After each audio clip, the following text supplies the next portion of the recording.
Бүтээгдэхүүний чанар шалгах хэсэгт тэргэл болт 2 ажилладаг. Тэргэл нь болдоос 2 дахин их бүтээгдэхүүн шалгах төлөвлөгөөтэй.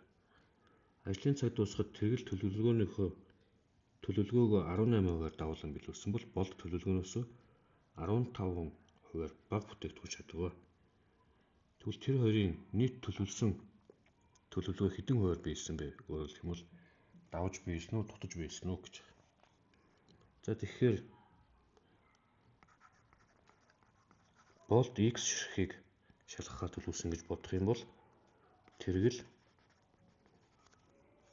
2x-ийг шалгах төлөвлөгөөтэй байсан. Өөрөөр хэлбэл тэр хоёр нийлээд 3x бүтээгдэхүүн шалгах төлөвлөгөөтэй байсан гэсэн үг.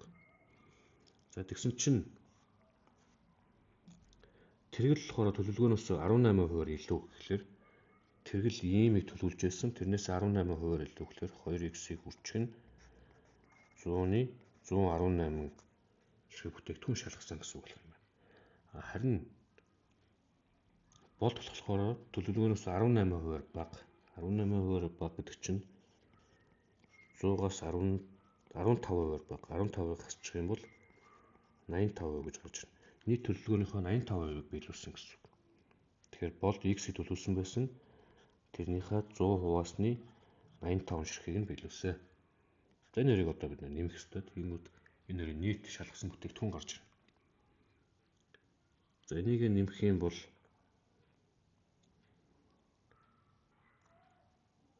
за шууд ийм болно. 321 x хуваах нь 100.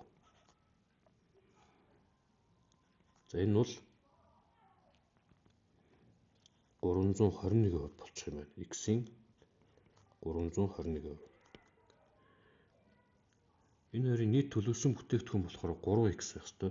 Тэгэхээр энийг ингэж үчээ.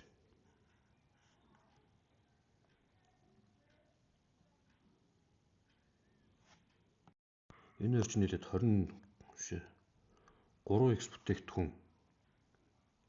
төлөвлөсөн байсан. Тэгэхээр энийг 3 хуваачаар 3x-ийг үржих нь 107. За энэ чинь юу гэсэн үг болохоор 3x-ийг үржих нь 107 буюу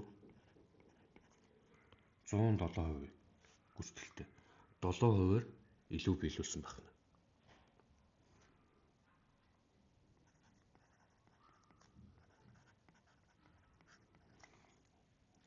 Яг нийт дүнгээр тооцох юм бол 7%-ийг хувиар давуулан биелүүлсэн гэсэн үг.